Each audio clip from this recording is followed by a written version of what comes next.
The rain came down cold over Arlington National Cemetery that October morning, turning the white marble headstones into ghostly sentinels standing watch over America's honored dead. Captain Sarah Mitchell stood at attention in her dress blues, water streaming down the brim of her cover, watching as 7 Marines folded the American flag with movements so precise they could have been carved from the same stone that surrounded them. The sharp cracks of the rifle salute echoed across the hillside, each report a punctuation mark in a sentence written in sacrifice and service. 21 shots, 7 Marines, 1 flag, 1 hero coming home after 56 years. The casket held the remains of Gunnery Sergeant Raymond Cooper Sr., killed in action during the Tet Offensive in 1968. His bones had been found 6 months ago by a recovery team working in the jungles outside Khe Sanh, identified through dental records and a wedding band that had somehow survived 5 decades in the Vietnamese soil. Now he was home. Finally. Permanently. Standing beside Sarah, a wheelchair occupied by a man who seemed to be constructed entirely of angles and iron will, was Colonel James Brennan, 81 years old, Medal of Honor recipient, congressional testimony giver, legend. The rain didn't seem to touch him, as if even the weather understood it had no authority over a man like this. His hands, gnarled with arthritis and spotted with age, gripped the arms of his wheelchair with a strength that defied the oxygen tube running beneath his nose. They called him Ironside, not to his face, never to his face, but the name fit. Colonel Brennan had served with Cooper in Vietnam, had held him as he died, had promised to bring him home. It had taken 56 years, but promises made by men like James Brennan didn't expire. Sarah watched as the flag was presented to Cooper's daughter, a woman in her 60s who accepted it with hands that shook despite a lifetime of preparing for this moment. The woman's husband stood beside her, himself a veteran, his jaw set against tears that came anyway. Their children, grandchildren, stood in a semicircle behind them. 3 generations witnessing the final chapter of a story that had defined their family for longer than most of them had been alive. When the ceremony concluded and the crowds began to disperse, Sarah approached the wheelchair. Colonel Brennan looked up at her with eyes that had witnessed more death than any person should carry, yet somehow still held something approaching hope. "Walk with me, Baron," he said, his voice rough as gravel but clear as a bell. "Or wheel with me, I suppose.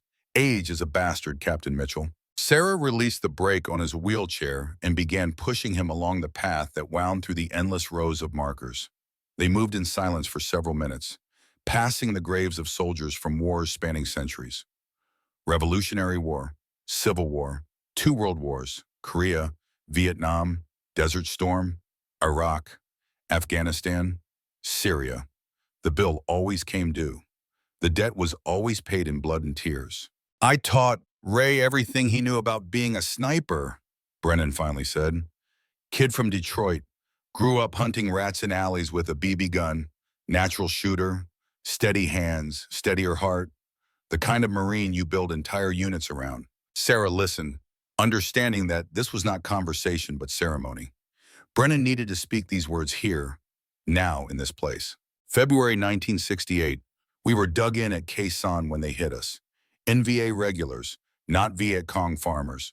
Professional soldiers with professional equipment and professional tactics.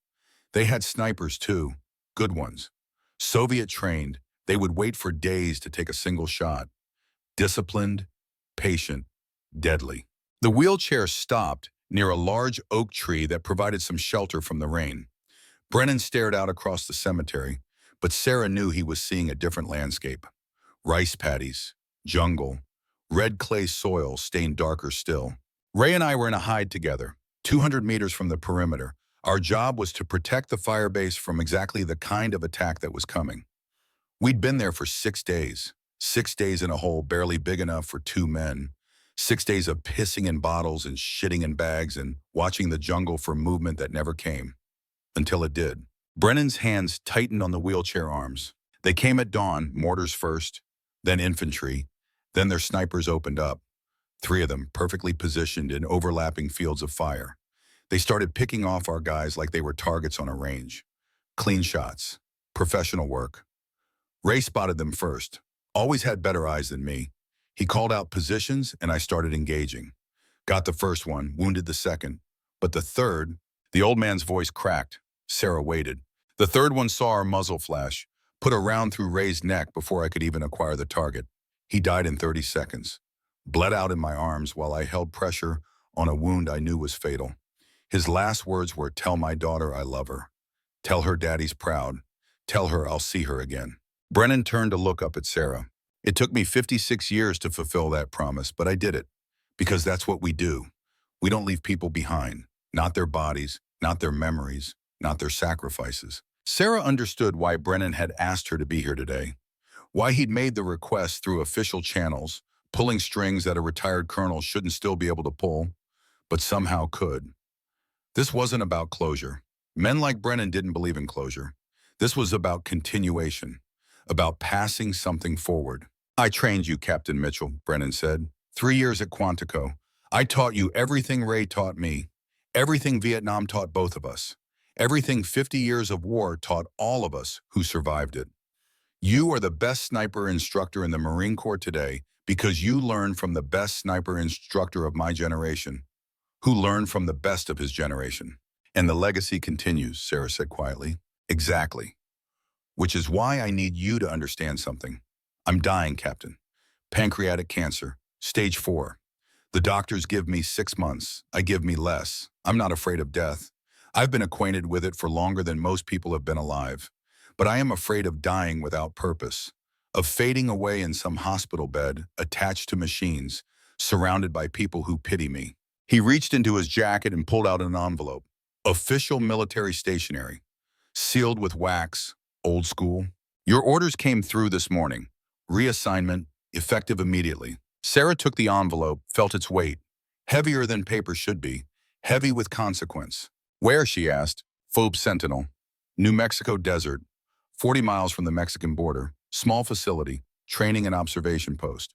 Officially, it's a quiet assignment, paperwork, analysis, the kind of place they send captains who need seasoning before their next promotion."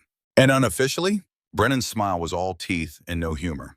"Unofficially, Captain Mitchell, it's the most dangerous place in the continental United States right now. Cartel snipers have killed 3 Marines in the last 2 months. Professional kills, long range, precision work. Someone is training them. Someone good. Someone who knows how we operate." Sarah opened the envelope, read the orders, felt the world shift beneath her feet. In that way it does when you realize your life is about to change in ways you cannot yet comprehend. "You're sending me to war," she said. "I'm sending you to teach," Brennan corrected. "And sometimes the best teaching happens when the stakes are real. When the cost of failure is measured in body bags. You're going to Phoebe Sentinel because you're the best, and because what's coming requires the best." "What is coming?" Brennan looked back toward Cooper's grave, toward the fresh earth and the flowers already wilting in the rain. "The same thing that always comes, Captain: violence, chaos, young men dying before their time. The question is whether we'll be ready for it, whether you'll be ready for it, whether the next generation will be ready because you prepared them." He reached up with one gnarled hand and Sarah took it, felt the strength still there despite the age, despite the cancer, despite everything. "I won't be around to see how this ends," Brennan said, "but I'll die knowing I put the right person in the right place at the right time, just like Ray did for me, just like I'm doing for you. Make sure that legacy endures, Captain Mitchell. Make sure it doesn't end with us." 3 days later, Sarah stood in the New Mexico sun outside Phoebe Sentinel and felt the heat try to murder her through her uniform. October in Virginia meant autumn leaves and cool breezes. October in the Chihuahuan desert meant Satan's own furnace cranked to maximum, and every breath tasting like you were licking the business end of a blowtorch. The base sprawled across 500 acres of scrub land and stone, surrounded by mountains that looked like God had gotten angry and punched the earth until it broke into jagged teeth. Hardened structures dotted the landscape, connected by gravel roads and razor wire fences. Guard towers stood at each corner, manned by Marines with machine guns and the kind of alertness that came from knowing the threat was real and close and patient. This wasn't a training facility. This was a fort. This was a place built to keep people out and keep people alive. Major Tom Schaefer met her at the gate, 45 years old, Gulf War veteran, face like sun-damaged leather wrapped around granite. He had the look of a man who'd seen combat, survived it, and learned from it. The kind of officer who led from the front because leading from the rear meant getting people killed. "Captain Mitchell," he said, returning her salute with parade ground precision. "Welcome to Sentinel. I'd say it's a pleasure, but I don't lie to my officers and you're too smart to appreciate pretty words." "Thank you, sir. I read your file. 47 confirmed kills across 3 deployments. Iraq, Afghanistan, Syria. 4 years as chief instructor at Quantico. Trained over 300 scout snipers. 0 fatalities among your graduates during deployment. That's not luck, Captain. That's excellence." Schaefer gestured toward a Humvee idling nearby. "Get in. I'll brief you on the way to your quarters. Fair warning, the situation here is deteriorating faster than intelligence predicted. We've got problems, Captain Mitchell. Big ones. The kind that get people killed if we don't get ahead of them." As the Humvee rolled through the base, Schaefer laid out the situation with brutal efficiency. 3 Marines killed in 2 months. All long-range sniper kills. All professional work. Ballistics indicated Soviet-era 7.62 by 54 millimeter rounds. Dragunov rifle signature. The kind of weapon that required training to use effectively at the ranges these kills were happening. 800 meters minimum, Schaefer said. Maximum was 1,100. Clean kills. Single shots. No follow-ups necessary. Whoever is pulling these triggers knows exactly what they're doing. Sarah watched the desert roll past the window, already running calculations. 1,100 meters in this heat, with the wind conditions she'd observed, required compensation for mirage, for spin drift, for Coriolis effect. Required quality optics, required training that didn't come from YouTube videos or cartel gun ranges. "Military training," she said. "That's our assessment," Schaefer confirmed. "We've got intelligence suggesting a training facility operating 60 miles south of the border, deep in cartel-controlled territory. Someone is teaching sicarios how to shoot like soldiers, teaching them tactics, discipline, patience." He pulled out a tablet, brought up a series of photographs. Bodies, crime scenes, ballistic reports. "These are our 3 KIA. Lance Corporal Jennifer Park, 22 years old, Seattle, shot while on patrol near the border fence. Single round through the upper chest, died instantly." Next photo. Corporal Michael Torres, 26, San Antonio, hit while providing security for a convoy. Round entered through the side window of his vehicle. Never knew what killed him. Final photo. Private First Class Danny Torres, 20 years old, Michael's younger brother, killed 1 week after Michael. Same location, same tactics. "We think the shooter deliberately targeted him. Wanted us to know this was personal. Wanted us to know they could kill family members within days of each other, and we couldn't stop them." Sarah felt cold despite the 100-degree heat. "That's not cartel tactics," she said. "Cartel kill for business, for territory, for money. They don't hunt individual Marines for revenge or terror. That's insurgency tactics. That's what we faced in Fallujah and Kandahar. Someone is teaching them to fight like we fight." Schaefer nodded grimly. "Exactly, which is why you're here. General Patton himself signed your orders. You're not here to write reports or analyze data, Captain. You're here to identify the threat, assess its capabilities, and help us develop a response before we lose more Marines." The Humvee stopped outside a single-story building that looked like every other single-story building on base. Tan walls, flat roof, small windows designed to keep out heat and bullets in roughly equal measure. "These are your quarters," Schaefer said. "You've got 2 hours to settle in, 1,500 hours, briefing room. I want your initial assessment of our defensive posture and our counter-sniper capabilities. 1,600 hours, you're on the range. I want to see if Quantico's finest instructor can still shoot." Sarah stepped out of the vehicle, felt the heat hit her like a physical force. "Sir, permission to ask a question?" "Granted." "The 3rd kill, Danny Torres, you said he was targeted specifically. How do you know?" Schaefer pulled up one final image on the tablet, a photograph of a body. Young Marine, dark hair, vacant eyes staring at desert sky. Pinned to his uniform was a note, handwritten in English. 3 years ago, she killed my brother in Syria. Now I have killed hers. The debt grows, the bill comes due, more will die until she faces me." Below the message, a single letter. Sarah felt her stomach turn to ice despite the furnace air. She knew that signature, knew it from classified after action reports, knew it from intelligence briefings that still haunted her sleep 3 years later. Viktor Kozlov, former Spetsnaz, former Russian military instructor, current ghost, operating in the shadows of a world that officially denied his existence, and his brother Alexei Kozlov, whom Sarah had killed in a counter-sniper engagement outside Damascus. Clean kill. Professional. Justified. One enemy combatant eliminated while he was actively trying to kill American forces. Apparently, Victor disagreed about the professional nature of his brother's death.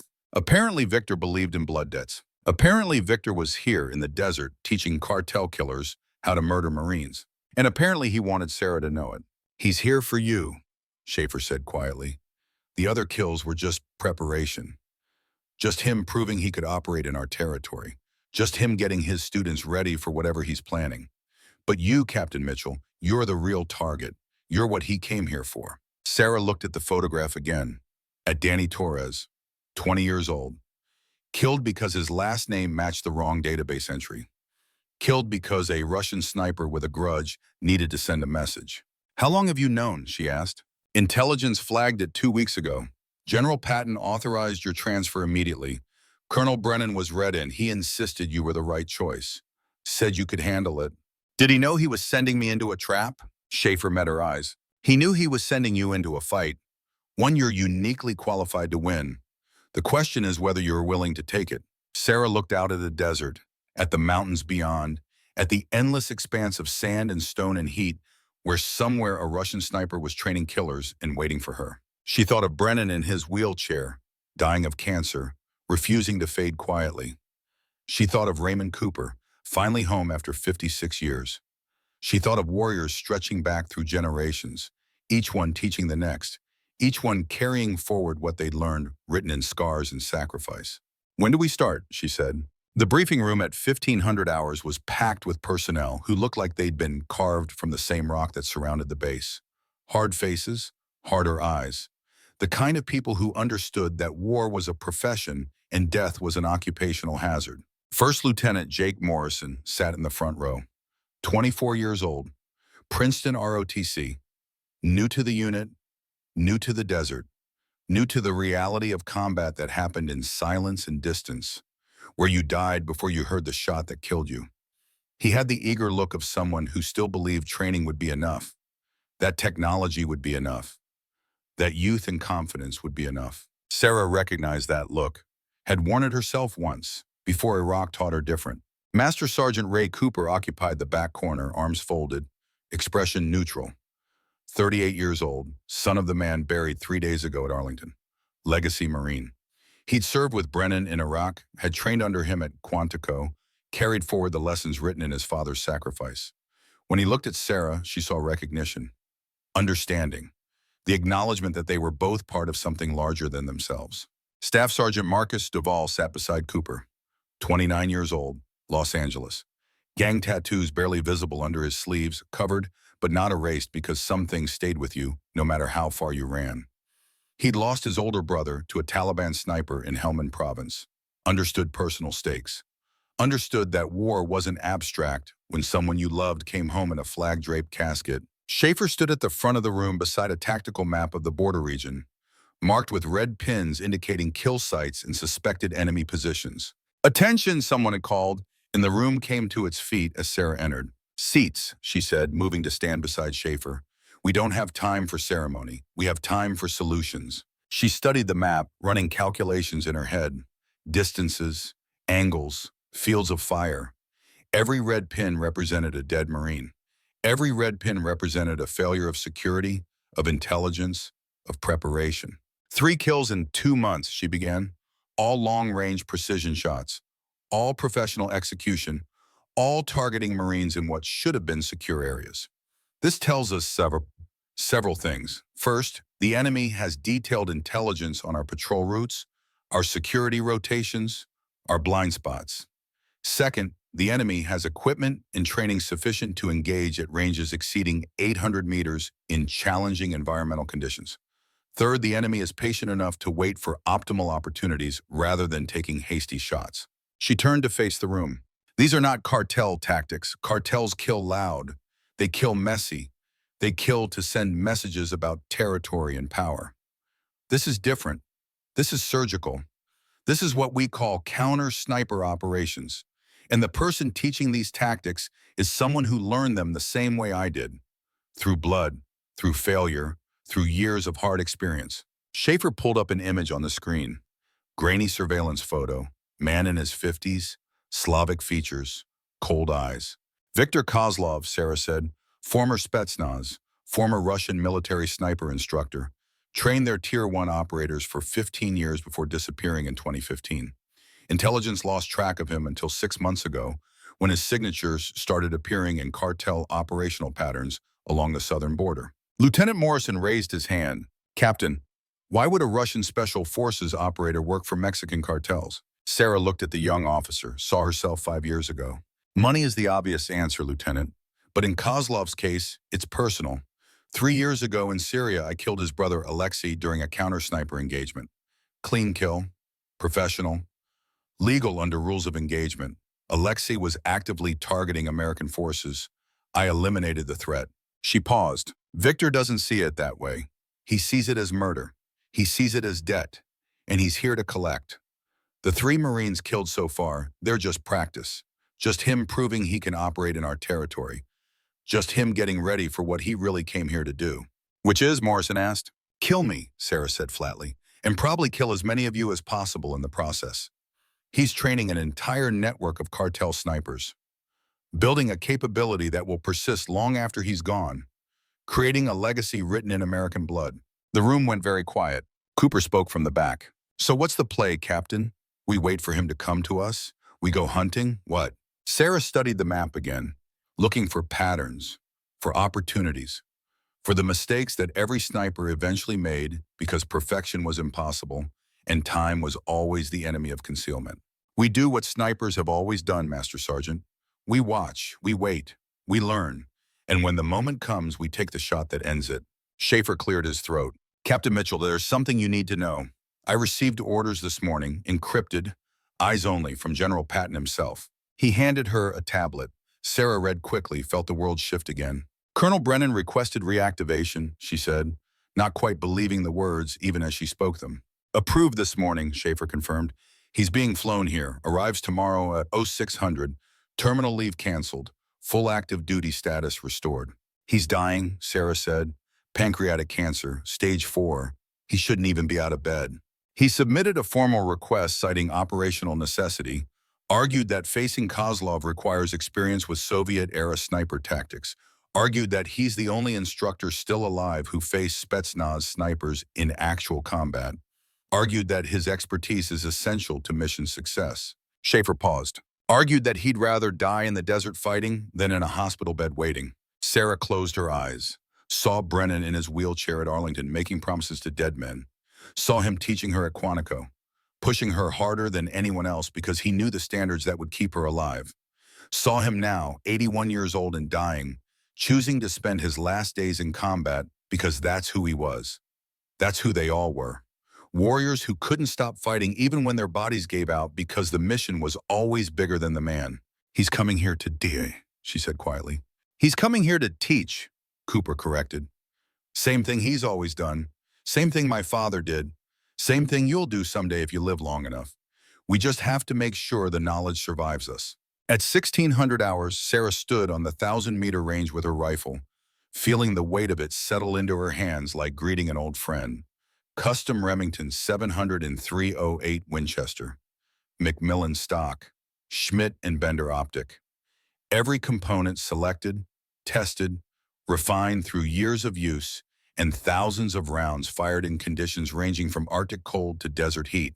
The rifle wasn't just a tool, it was an extension of her will, her purpose, her responsibility. Lieutenant Morrison stood beside her as spotter, eager and nervous in roughly equal measure. He'd qualified as a designated marksman, could shoot well enough to be dangerous at 600 meters, but he'd never engaged a human target. Never felt the weight of taking a life at distance where you could see the person you were killing, could watch the impact, could know with absolute certainty that your action had ended someone's existence. Wind? Sarah asked. Morrison checked his Kestrel weather meter. 5 miles per hour from the northwest. Temperature 102 degrees. Humidity 12%. Barometric pressure 29.85. Good. Now tell me what that means for bullet flight. Morrison hesitated, running calculations. Wind will push the round approximately 4 inches right at 1,000 meters. Heat and low humidity will reduce drag slightly, increasing velocity. High pressure means air density is higher, so more resistance? Close, Sarah said. In this heat, air density is actually lower despite the pressure reading. Less resistance. Bullet will fly faster and flatter than standard conditions. But mirage will be significant. You'll see heat waves that make target identification difficult. Your eyes will want to focus on the shimmer instead of the target. Don't trust them. Trust your data. She settled into position behind the rifle. Her breathing slowed. Heart rate dropped. The familiar focus descended, narrowing her world to reticle and target, wind and distance. The mathematics of precision that separated life from death in fractions of inches. In combat, she said, speaking to Morrison but also to herself, to the ghosts of everyone she'd killed and everyone who tried to kill her, you don't get multiple shots. You get one opportunity, maybe two, if you're lucky and the enemy is slow. After that, they know where you are. After that, you're the target. So the first shot has to count. It has to be perfect, because perfect is what keeps you alive. She pressed the trigger, felt the rifle recoil. The bullet crossed 1,000 meters of desert air in just over a second, impacting the steel target with a sound like God's hammer on an anvil. Dead center. Again, she said, cycling the bolt. 5 rounds, 5 targets, 30 seconds. Combat pace, call my corrections. Morrison called wind, elevation, distance as Sarah engaged each target in sequence. 5 shots, 5 hits, 30 seconds of focused violence that would have looked casual to someone who didn't understand the complexity involved. The calculations, the compensation, the will required to maintain perfect control while your heart hammered and your hands wanted to shake, and your mind screamed about all the ways this could go wrong. When she finished, the range safety officer approached with a tablet displaying the results. All shots within the A zone, he said, showing Sarah the cluster. Average group size 4 inches at 1,000 meters. In this heat, in this wind. Ma'am, that's the best shooting I've seen in 20 years on this range. Sarah cleared her rifle, ensuring it was safe before standing. That's the shooting that keeps Marines alive, she corrected. That's the standard. That's what we train to. That's what we maintain even when it's hot and we're tired and we want to quit. Because the enemy doesn't care about our comfort. The enemy is training too. The enemy is getting better too. And the day we stop pushing to be perfect is the day Marines start dying. She handed the rifle to Morrison. Your turn, Lieutenant. Same targets, same conditions. Show me what Princeton taught you. Morrison took the rifle with hands that trembled slightly despite his best efforts to project confidence. He got behind the gun, adjusted the stock, checked the scope, ran through his pre-shot routine with the mechanical precision of someone following a checklist rather than operating from instinct. He fired, missed. The round impacted low and right.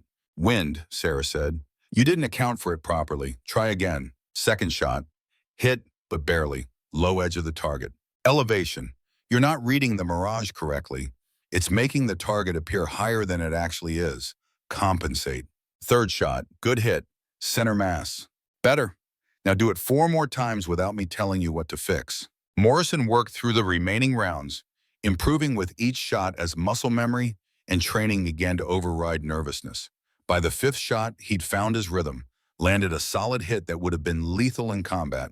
Not bad, Lieutenant, Sarah said, for a beginner. I'm a qualified designated marksman, ma'am, Morrison protested. I've been shooting since I was 12 years old. And I've been killing people since I was your age, Sarah replied, not unkindly. Experience isn't about time. It's about what you do with the time. You can shoot a rifle. Good. Now you need to learn when to shoot it, when not to shoot it, when to wait 6 hours in a hole full of your own waste because moving would compromise the mission, when to take a life and when to let it pass because the mission requires silence more than it requires bodies. She took the rifle back, began breaking it down for cleaning. Tomorrow, Colonel Brennan arrives. You'll have the opportunity to learn from someone who's forgotten more about sniping than you'll ever know. Pay attention, ask questions, remember everything, because someday you might be the one teaching. Someday you might be the one keeping Marines alive because you learned the lessons now. That evening, Sarah sat alone in her quarters reviewing intelligence reports on Viktor Kozlov. trying to understand the man who wanted her dead, trying to find the weakness that every warrior carried, the flaw that could be exploited, the mistake that would create an opening. Kozlov was 54 years old, born in Leningrad before the Soviet Union collapsed. Father was Spetsnaz, mother was a doctor. He'd grown up in military culture, had enlisted at 18, had shown immediate aptitude for marksmanship. By 25, he was instructing other snipers. By 35, he was training Russia's Tier 1 operators. By 40, he was a legend in circles that didn't officially exist. Then his brother Alexei was killed in Syria, shot by an American sniper during a counterinsurgency operation. Clean kill, professional. But Victor didn't care about professional, he cared about blood. He disappeared from Russian military service 6 months later. Intelligence assumed he'd been retired, pensioned off, sent to fade into obscurity like most Cold Warriors. But instead, he'd gone to ground, gone hunting, gone looking for the person who'd killed his brother. And somehow, through channels Sarah couldn't quite trace, he'd found her name, found her record, found her location, found a way to make her pay. Her computer pinged, encrypted message, eyes only. She opened it, felt ice crawl down her spine despite the desert heat still radiating from the walls. The message was simple, a photograph, recent based on the timestamp, taken from long range with a telephoto lens. The photograph showed Sarah on the range that afternoon, in perfect focus, in perfect detail. The crosshairs of a rifle scope overlaid on the image, centered on her head. Below the image, text in English. I could have taken the shot. I wanted you to know. I wanted you to understand. When I kill you, it will be because I choose to. Not because you failed to defend yourself. Not because you were careless. But because I am better. Because I have been patient. Because the debt must be paid in full. 3 years I have waited. 3 years I have prepared. 3 years I have built what comes next. You killed my brother in 1 second. I will make your death last much longer. Tomorrow your old master arrives, the famous Ironside, the legend. Good. When I kill him too, it will hurt you more. Sleep well, Captain Mitchell. Dream of the crosshairs on your head. Dream of all the Marines who will die because you are not good enough to stop me. The message was signed with that same single letter. K. Sarah stared at the photograph for a long time, at the crosshairs centered on her skull, at the proof that Kozlov had been on base, had infiltrated their security, had positioned himself to kill her, and chosen not to for reasons that had nothing to do with mercy and everything to do with cruelty. He wanted her afraid, Han. Wanted her looking over her shoulder. Wanted her to know that death was coming and she couldn't stop it. She thought of Brennan, flying through the night toward this place. 81 years old, dying of cancer. Coming anyway because the mission required it. Because some things mattered more than survival. She thought of Danny Torres. 20 years old, killed to send a message. Killed because his name was in a database. Killed because Kozlov wanted to prove he could murder anyone, anywhere, anytime. She thought of all the Marines on this base who would die if she couldn't stop what was coming. All the families who would receive devastating news. All the futures ended because she wasn't good enough, fast enough, better enough. Then she deleted the message, locked her computer, and went to clean her rifle. Tomorrow, the old master arrived. Tomorrow, the real work began. Tomorrow, they would start teaching Viktor Kozlov the most important lesson of all, that sometimes the hunted become the hunters, that sometimes the prey grows teeth, that sometimes the debt comes due in ways you don't expect. Sarah Mitchell would make damn sure of it. The helicopter appeared out of the dawn like a mechanical bird of prey, its rotors beating the desert air into submission as it descended toward FOB Sentinel's landing pad. Sarah stood at attention in the pre-sunrise darkness, watching the aircraft settle onto the tarmac with a precision that spoke of thousands of hours in the cockpit.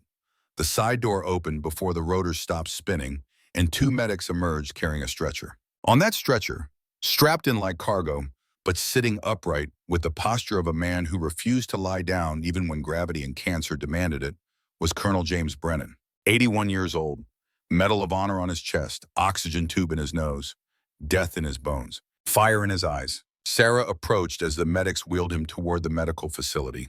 Brennan raised one hand, stopping them. "Help me up," he said, his voice rough but clear. "Sir," one of the medics protested, "orders are to get you to the infirmary for evaluation." "Orders from who?" "Base medical officer, sir." Brennan fixed the young corpsman with a look that had probably terrified recruits since before the medic's parents were born. I outrank your medical officer. I outrank everyone on this base except God and the Commandant of the Marine Corps. And right now, I'm not entirely sure about the Commandant. Help me up. The medics looked at Sarah. She nodded once. They helped Brennan to his feet. He stood there swaying slightly, one hand gripping the stretcher frame, the other adjusting his uniform with movements that trembled despite obvious effort to control them. The cancer was eating him from the inside.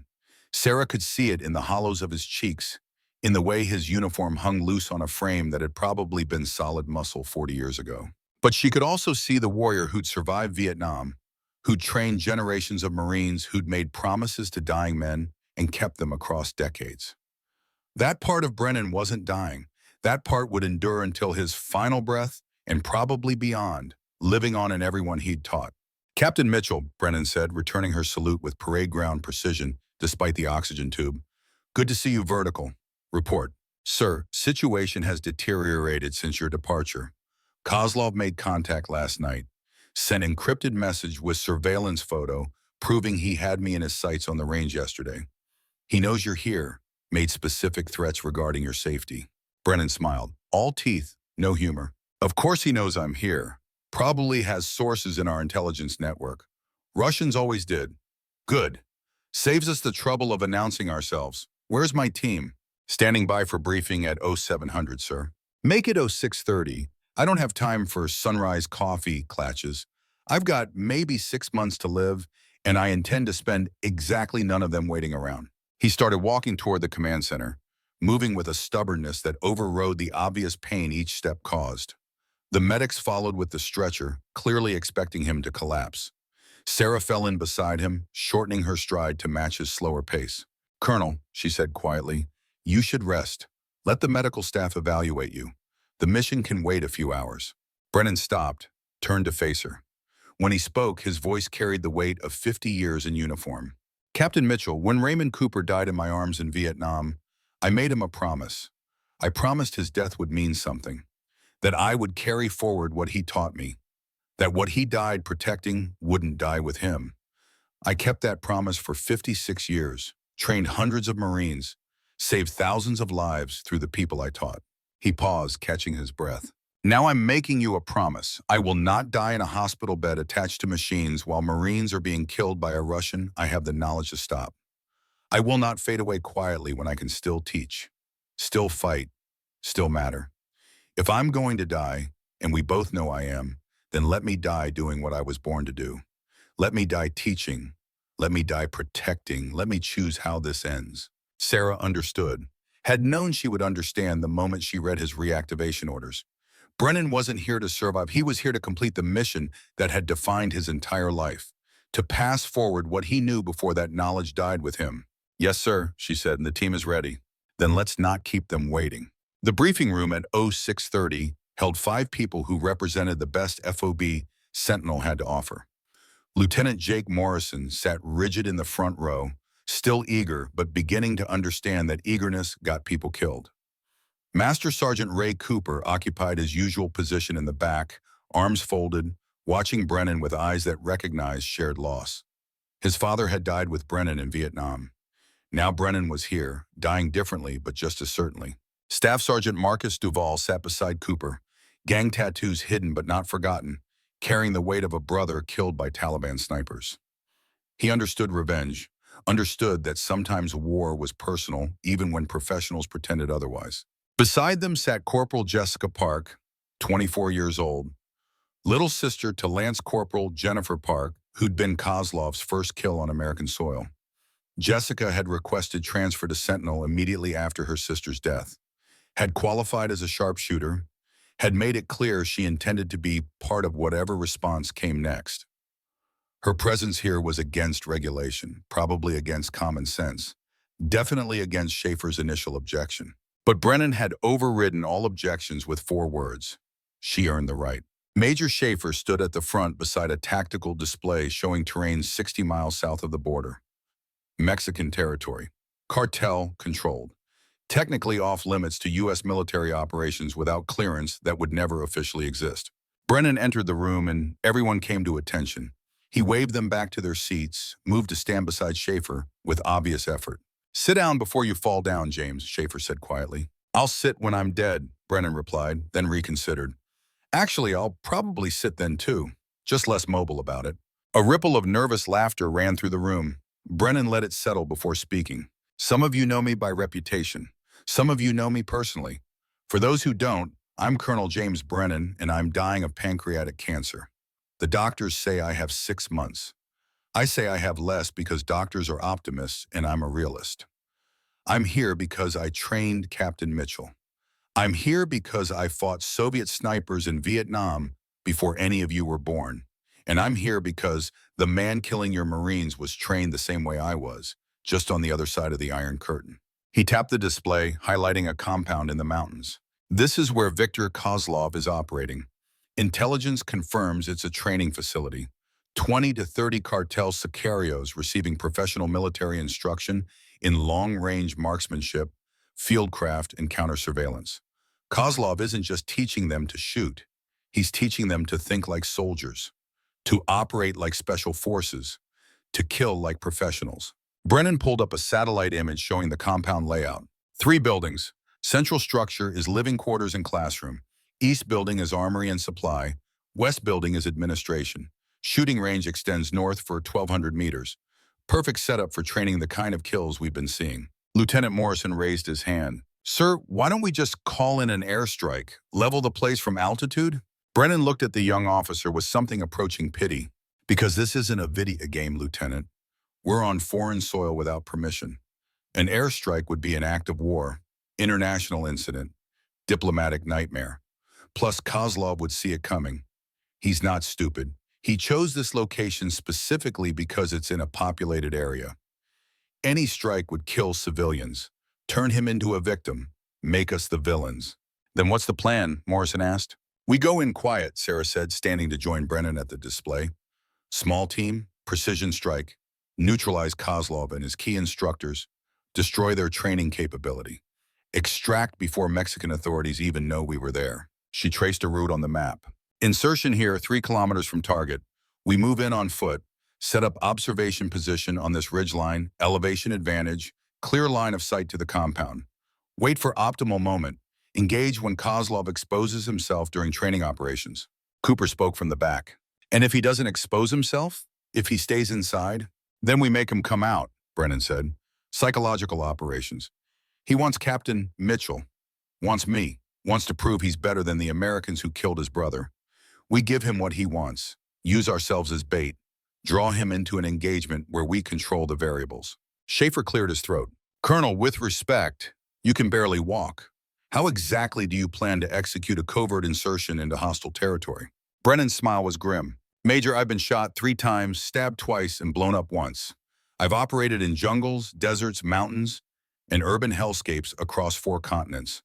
Cancer might be killing me, but it hasn't made me useless. I can still shoot, can still think, can still teach. That's all this mission requires." He looked around the room, meeting each person's eyes. "I won't lie to you, this is dangerous. Odds are good someone doesn't come back. Maybe all of us. But if we do nothing, Kozlov keeps killing, keeps training, keeps building a network that will murder Americans for years after we're all dead. This is our chance to end it. Here. Now. While we still can." Duvall raised his hand. "Colonel, you said someone probably won't come back. Do you know who?" Brennan held the staff sergeant's gaze. "Me, I'm not coming back. Cancer is going to kill me anyway. Might as well make my death accomplish something. I'll provide rear security, cover your extraction, make sure Kozlov's people are too busy with me to chase you." The room erupted in protest. Brennan raised one hand and silence fell like a physical force. "This is not a discussion.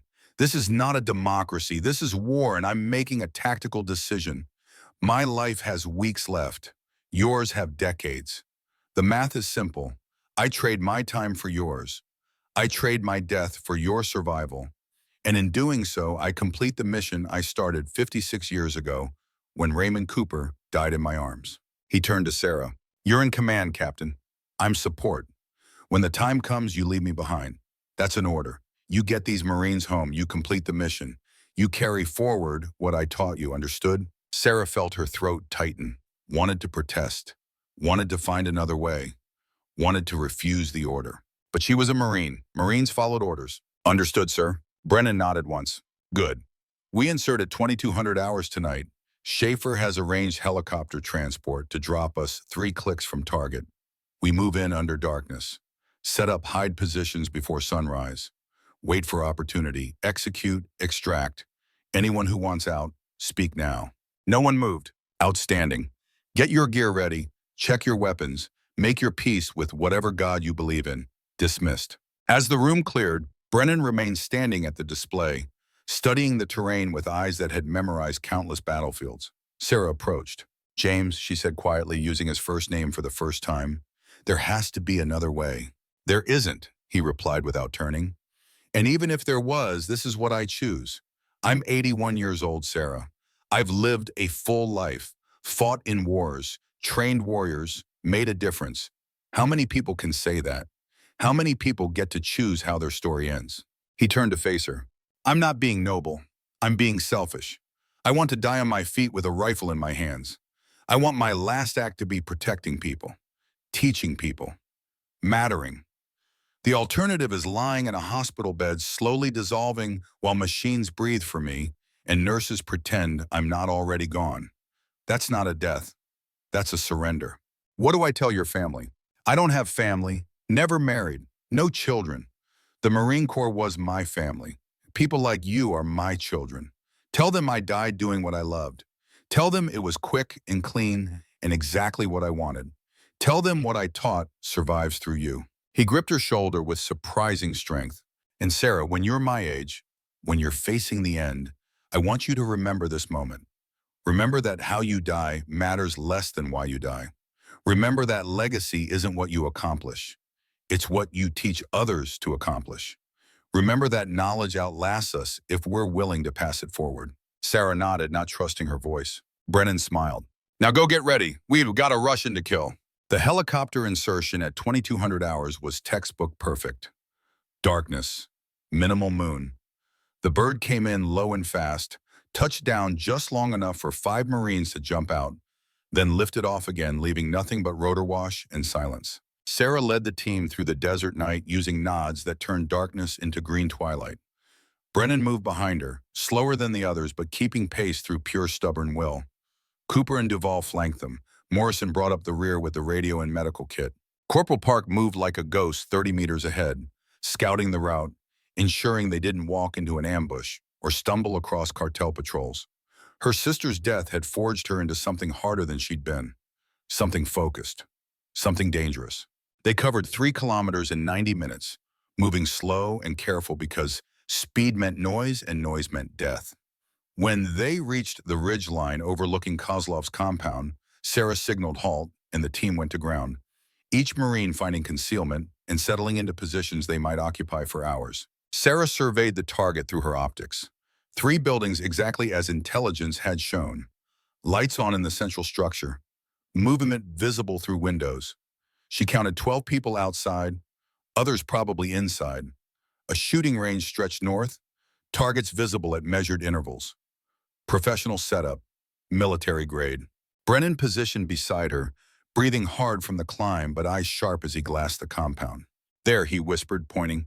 Northeast corner of the main building. That's Kozlov. Sarah shifted her scope, found the figure. Tall, lean, moving with the economy of motion that marked professional soldiers. He was instructing a group of younger men, demonstrating something with a rifle, his movements precise and practiced. Range? Sarah asked. Cooper, spotting with the rangefinder, replied quietly. 940 meters, wind 3 miles per hour east to west. Temperature 68 degrees and dropping. I have the shot, Sarah said. Clean. Clear. 1 trigger pull and this ended. Brennan put his hand on her rifle. Not yet. Look at this building. Windows, doors. How many other instructors do you see? Sarah scanned, counted. 4 additional men who move with military bearing. Former soldiers, professionals. 4 more. If you shoot Kozlov now, they scatter. They take what he taught them and spread it across a dozen other training sites. We need them all. Need to dismantle the entire operation. So we wait, watch their patterns, learn their schedule, find the moment when maximum targets are exposed. Could be hours, Morrison whispered. Could be days, Brennan agreed. Welcome to sniper operations, Lieutenant. 90% boredom, 10% terror, all of it essential. They watched, waited. As midnight approached, the compound began shutting down. Lights went off. People disappeared into buildings. By 100 hours, only 2 sentries remained visible, walking lazy patrols that suggested they didn't expect trouble. They're comfortable, Duval observed. Think they're safe here. They're in cartel territory, Cooper replied, protected by people who make government officials disappear. They probably are safe from everyone except us. Brennan shifted position slightly, grimaced at the pain. Captain, he said quietly, I need to tell you something. About Vietnam. About the day Ray Cooper died. Sarah kept her eye on the scope but listened. We were in a hide just like this, watching an enemy position, waiting for our shot. The NVA had us surrounded but didn't know it yet. Ray spotted them first. Told me we needed to pull back. I said negative. Said the mission required us to stay. Brennan's voice carried weight of decades. I was wrong. The mission wasn't worth his life. But I was young and stupid and thought objectives mattered more than people. So we stayed. And when they hit us, Ray died buying me time to escape. His last words were, tell my daughter I'm proud of her. I made him a promise I'd do that. Took me 56 years, but I finally did. He paused, catching his breath. I'm telling you this because in a few hours, I'm going to make a similar decision. I'm going to stay behind so you can complete the mission. But unlike Vietnam, this time I'm making that choice myself, not ordering someone else to make it. I'm the one paying the price for my decisions. That matters, Sarah. When you're in command, when you're making life and death choices, remember, lead from the front, pay your own debts. Don't ask people to make sacrifices you're not willing to make yourself. Before Sarah could respond, Park's voice came through the radio. Movement, multiple contacts approaching from the south, armed vehicles, looks like reinforcements. Sarah swung her scope to the access road. 4 trucks, technical vehicles with mounted weapons, at least 20 fighters. Kozlov knew we'd come, she said. This was a trap. Brennan smiled grimly. Of course it was. He's not stupid. He baited us here, probably has his own snipers positioned to catch us in crossfire. Question is, what do we do about it? As if in answer, muzzle flashes erupted from 3 positions around the ridgeline. Bullets cracked past their position. Ricochet sparked off rocks. The air filled with the sharp crack of supersonic rounds and the deeper boom of rifles firing from concealment. Contact, Cooper yelled. Multiple shooters, north, east, south, we're surrounded. Sarah made her decision in the fraction of a second that separated living from dying. Bound back by pairs. Duval, Morrison, move now. Cooper, Park, cover and follow. Colonel Brennan and I will provide suppression. Duval and Morrison broke from cover, sprinting 20 meters back before diving behind new positions. Cooper and Park immediately followed, moving fast and low while Sarah and Brennan fired at muzzle flashes, not trying for kills but buying time with volume of fire. Return fire intensified. Rounds snapped past Sarah's head close enough to feel the pressure wave. Rock chips exploded from impacts. Someone was shooting very well. Professional. Trained. Kozlov's students, demonstrating what they'd learned. Sarah, Brennan shouted. My leg! She looked over, saw blood spreading across Brennan's left thigh. Arterial bleed. Bad. Medic! She yelled, but the incoming fire was too intense for anyone to reach them. Brennan pulled a tourniquet from his kit, started applying it himself with hands that shook. I'm done moving, he said calmly. Femoral artery. I've got maybe 20 minutes before I bleed out, even with this thing on. So here's what happens. You take the team and pull back. I stay here and make these bastards pay attention to me instead of you. I'm not leaving you. Yes, you are. That's an order, Captain. I'm giving you permission to do what I should have given Ray Cooper. Permission to live. Permission to complete the mission. Permission to carry forward what I taught you. Another volley of fire. Closer, more accurate. They were zeroing in. James, Sarah, listen to me. I came here to die, to choose my death, to make it mean something. If you stay, we both die and accomplish nothing. If you go, I die buying you time to finish this. 1 death or 2, simple math, simple choice. He pulled out a detonator, planted charges on my position. 30 seconds after you're clear, I blow it. Create chaos. Give you the window you need. Now go. That's my final order. That's my final lesson. Sometimes the best thing a teacher can do is sacrifice himself so the student survives to teach others. Sarah felt tears she couldn't afford to shed. Semper Fi, Colonel. Semper Fi, Captain. Now get the hell out of here and kill that Russian son of a bitch for me. Sarah ran, crawled, sprinted, dove between the positions while Brennan's rifle barked behind her. Each shot precisely placed, each round buying her seconds. She reached Cooper's position, grabbed Morrison, pulled Park with her. Duval providing cover fire as they bounded back, away from the kill zone. Behind them, Brennan's voice came over the radio, calm, clear, at peace. Time's up, you communist bastards. Say hello to Ray Cooper for me. The explosion lit up the night like noon, rock and fire and sound that rolled across the desert like God's own thunder. When Sarah looked back, Brennan's position was gone, just smoke and flame and the settling silence of conclusion. But the suppression fire had stopped. Kozlov's people, stunned by the blast, had paused. Exactly the opening Brennan had bought them. Move, Sarah commanded. 2 clicks south to extraction point. Fast and quiet. Honor him by surviving. Honor him by finishing this. They moved through the darkness, every step taking them farther from Brennan's sacrifice. Every step carrying forward the responsibility he'd placed on their shoulders. Every step proving that his death had meaning. Behind them, the compound erupted into chaos. Voices shouting, lights coming on, people scrambling to respond to an explosion they hadn't expected. Ahead, through the scope Park used to scan their route, she spotted movement. Contact front, single individual, armed, moving toward our position. Sarah signaled halt, brought up her rifle, found the target through her optics. The figure stopped, raised binoculars, looked directly at Sarah's position as if he could see through darkness and concealment and time itself. Victor Kozlov. Through her radio, a voice, accented, cold. Captain Mitchell, your colonel died bravely, an old man refusing to surrender. Admirable, foolish, but admirable. He killed 7 of my students before he blew himself up. You should be proud. Kozlov lowered his binoculars. But he was not my target, you are. So I propose a trade, a duel, just you and me. Old-fashioned sniper engagement. If you win, my people let your team extract safely. If I win, they kill everyone.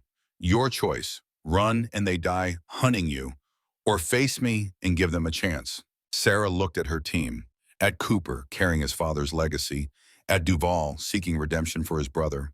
At Morrison, still learning what sacrifice meant. At Park, fighting in her sister's memory. They'd die if she ran.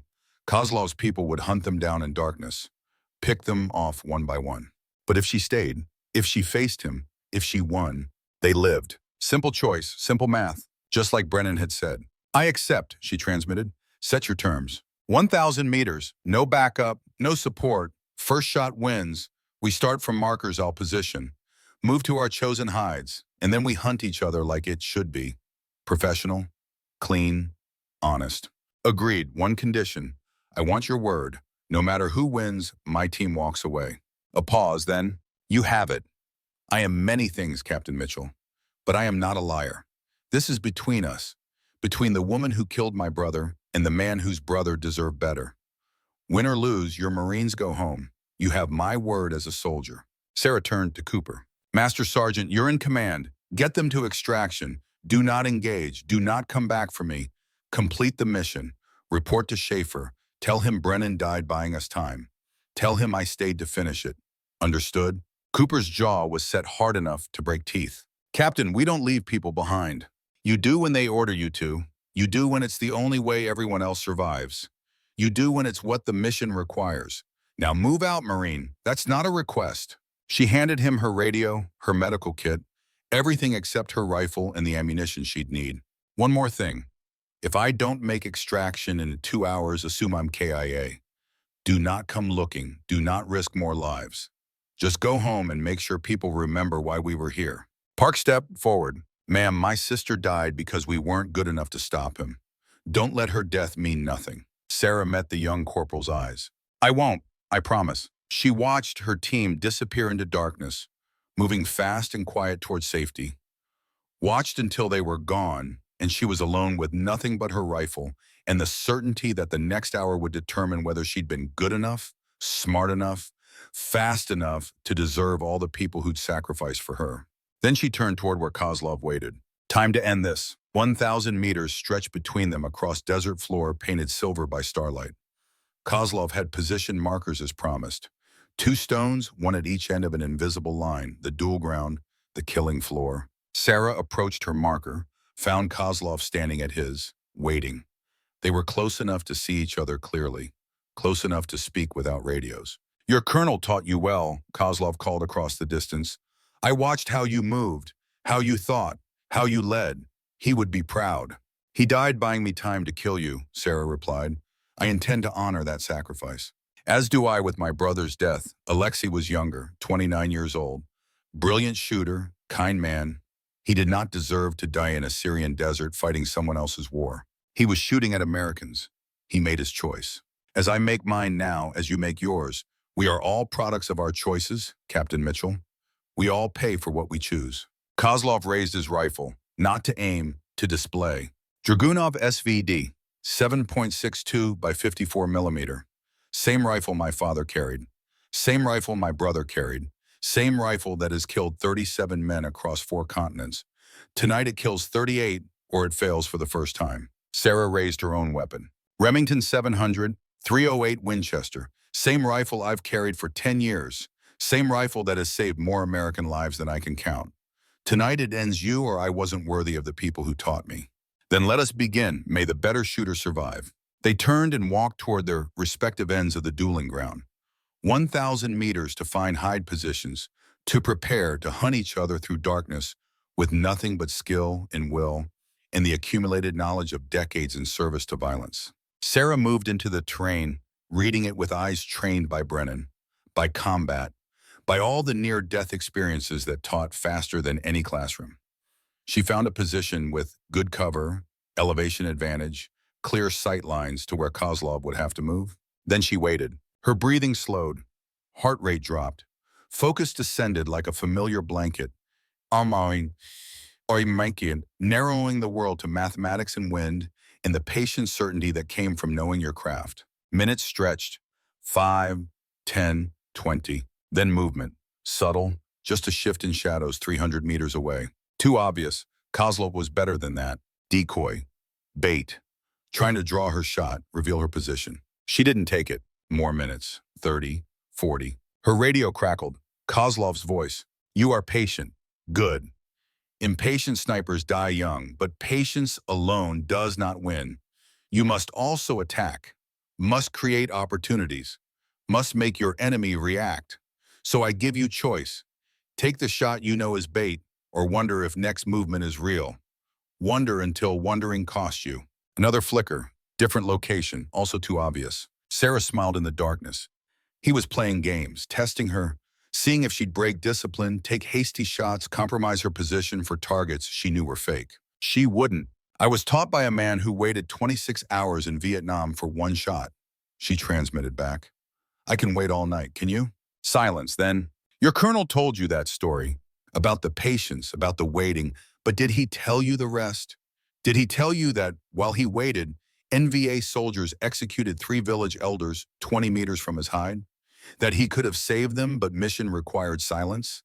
That he chose mission over mercy?" Sarah felt ice in her gut. Brennan had never mentioned that part. "All soldiers carry costs," Kozlov continued. "All of us have bodies we chose not to save. People who died because we valued something else more. Your colonel valued mission over life. I value family over nations. You value duty over doubt. We are not so different, you and I. Just different flags, different languages, different sides of lines drawn by politicians who never pull triggers themselves." "If we're not different," Sarah replied, "then why are we here?" "Because my brother is dead. Because your actions took him from me. Because debts must be paid. Not from hatred, Captain Mitchell. From love. I love my brother more than I love myself. More than I love living. More than I fear dying. So when he was taken, part of me died too. This duel, this hunt, this end we approach together, this is not revenge. This is completion. This is finding peace by balancing accounts written in blood." More silence, then Kozlov again. "He used to call me every Sunday, from wherever war had taken him. Syria, Ukraine, Africa. He would call and tell me he was safe. Tell me he was coming home soon. tell me he loved me. Then one Sunday the phone did not ring, and I knew, before the official notification, before the body came home, I knew my brother was gone, knew part of me was gone, knew I would never be whole again. Sarah understood, had lost people too, knew the shape of that absence. I'm sorry, she said, meaning it. Sorry does not return him. Sorry does not restore what was taken. Sorry is words. I need action, need conclusion, need this. Movement. Real this time. Kozlov crossing an open space, moving from one hide to another, exposing himself for 3 seconds. Sarah's crosshairs found him. Finger touched trigger. Perfect shot. Perfect angle. She didn't take it. Something felt wrong, too easy, too clean. She shifted her view left, searching, and found it. Second shooter, positioned to cover Kozlov's movement, waiting for her muzzle flash, waiting to kill her the moment she revealed herself. Kozlov hadn't come alone after all. Or had he? She studied the second position through her optics, saw the angle, the setup, the problem. If she shot Kozlov, the second shooter killed her. If she shot the second shooter, Kozlov killed her. 2 targets, 1 rifle, no solution. Unless Sarah made her choice in the half-second between thought and action. Aim not at Kozlov or his backup, but at a rock formation between them. At the precise point where a bullet striking stone would fragment, sending shrapnel in 2 directions simultaneously. Fired. The round impacted exactly where she intended. Rock exploded. Fragments sprayed. Kozlov's backup cried out, hit by shrapnel, position compromised. Kozlov dove for cover, but in doing so exposed his real position. Sarah's second shot followed her first by 2 heartbeats. Found Kozlov moving. Found him in the microsecond between steps. Found the space his body occupied and the space it was about to occupy. Through her optics, she saw the impact, saw him fall, saw him try to rise and fail. She waited, watching through the glass, making sure. Kozlov's voice on the radio, weaker now, wet sounding. Worthy opponent, your colonel trained you better than I expected, better than my brother was trained, better than I deserved. Where you hit? Sarah asked. Chest, lung, I have minutes, but that is enough to tell you truth. My student, the one you wounded, he was not supposed to be here. I ordered him to stay away, but he came anyway. Loyal, stupid, young, not his fault, not yours either. Just choices and costs. Always choices and costs. Sarah kept her rifle trained on Kozlov's position, watching for tricks, for traps, for the last desperate move. Your team is safe, Kozlov said. I gave my word. They will not be harmed. My people have orders. Let them pass. Let them live. This was between us only. It ends here. Why, Sarah asked. Why honor the agreement when you're dying anyway? Because I am soldier. Because words matter. Because if I die without honor, then my death means nothing. And I need it to mean something. Need to believe I died for reason, for purpose, for brother I loved more than life. His breathing became more labored. Tell me, Captain Mitchell, when you shot my brother in Syria, was it quick? Sarah remembered. The engagement, the moment, the trigger pull. Yes, she said, instant. He never knew. Good. Thank you. I am glad he did not suffer. I'm glad your skill was enough to make it clean. A pause. The sound of breath catching, failing. My turn now. Make it quick. Do not let me drown in my own blood. Please. As one soldier to another. As respect for worthy enemy, please. Sarah adjusted her aim. Found Kozlov through the scope. Found the mercy shot that would end his suffering. Hesitated. Thought of Brennan. Of Raymond Cooper. Of all the people who died so she could be here. Of all the people who taught her not just how to kill, but when to kill and why it mattered. She thought of Kozlov's brother, 29 years old, killed in a war that neither of them had started. She thought of choices and costs and debts paid in blood across generations. She fired, clean, quick, exactly what he'd asked for. Exactly what one soldier gave another when honor mattered more than hate. The silence that followed the shot was absolute. Sarah waited 5 minutes to be certain, then 10. Then moved carefully from her position, approaching Kozlov's body with her rifle ready, expecting tricks, expecting traps, expecting anything except what she found. Just a man, dead, gone, no longer a threat, no longer anything except flesh that would return to earth and bones that would eventually forget they'd once known violence. Beside him, a photograph, water damaged, worn from carrying, 2 men in Russian military uniform, Brothers, smiling, young, alive. Before Syria, before choices, before costs came due. Sarah picked up the photo, studied it, saw Kozlov decades younger, saw his brother full of life, saw the love between them evident even in a frozen moment of time. She placed the photo back on his chest, closed his eyes, whispered words she'd learned in Pashto, in Arabic, in all the languages of all the wars she'd fought. Words that meant go in peace. Words that meant your fight is over. Words that meant you are released. Then she walked away, leaving Kozlov to the desert and whatever gods watched over soldiers who died far from home. By the time Sarah reached the extraction point 2 hours later, the sun was rising over the mountains like the world was being born again. Her team waited there, tense, rifles ready, refusing to leave until they knew. When they saw her walking out of darkness, Cooper lowered his weapon and smiled. "Captain, thought we'd lost you too." "Almost did," Sarah replied. "But Brennan taught me too well. Kozlov was good. Maybe better than me, but I had better teachers." Morrison stepped forward. "Did you kill him, ma'am?" "Yes." "Good. He deserved it." Sarah looked at the young lieutenant, saw the black and white certainty of youth, saw the comfortable belief that enemies deserved death and justice was always clean. "He deserved to live," she said quietly, "deserved to grow old with his brother, deserved to never be put in a position where killing became necessary. But we don't get what we deserve, Lieutenant. We get what our choices earn us. He chose this path. I chose mine.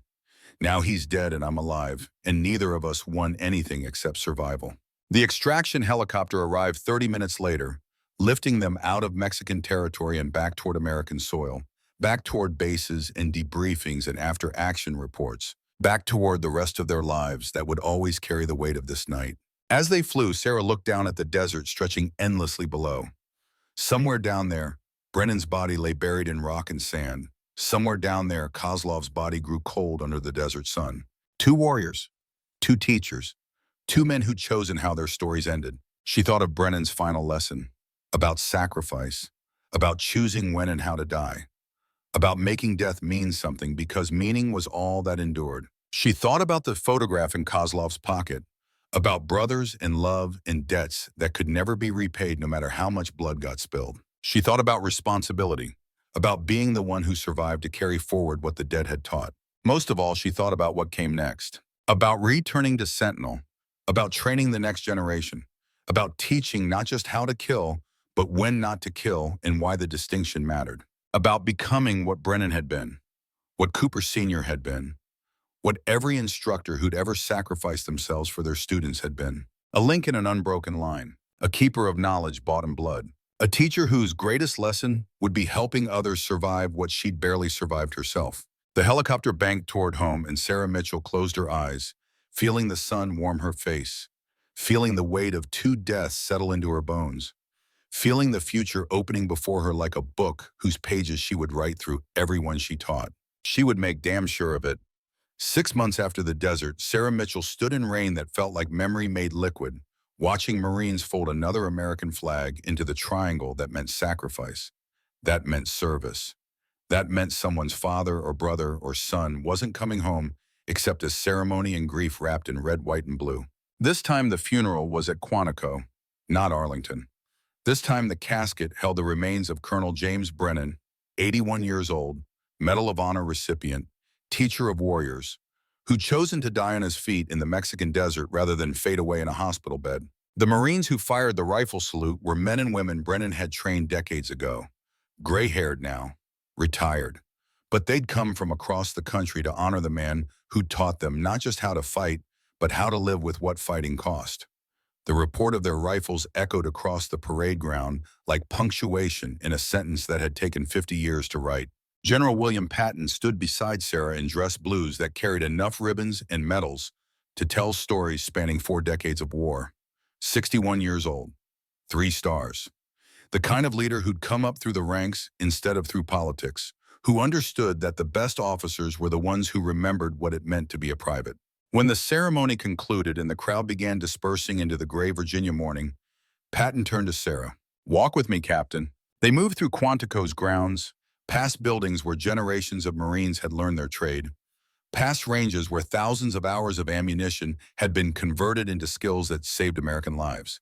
The base was a monument to the idea that warriors could be made, not just born, if the teachers were good enough and the students willing enough to bleed for knowledge. Colonel Brennan made a request before he deployed to Sentinel, Patton said, submitted it through proper channels, documented, legal, binding. He handed Sarah a folder.